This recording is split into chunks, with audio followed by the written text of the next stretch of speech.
আপনাদের কাছে আমি প্রশ্ন করতে চাই, কেন বিএসএফ কে জমি দেননি?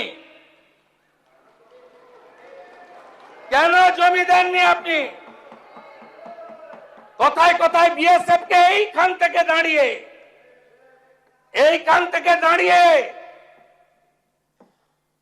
আগের মুখ্যমন্ত্রী বিএসএফ কে কদর্য ভাষায় আক্রমণ করেছে, এখানে প্রস্তাব এনেছে বিএসএফ এর বিরুদ্ধে। জমি দিয়ে তারপরে নিন্দা করতে পারতেন। শুনে রাখুন, এখন অবধি 142.79 একর জমি দিয়েছি। কোচবিহার 22.95, জলপাইগুড়ি 35.165, দার্জিলিং 8.815, সব মিলিয়ে এই 600 কিলোমিটার এলাকা কয়েক মাসের মধ্যে একদম বেড়া তৈরি হয়ে যাবে।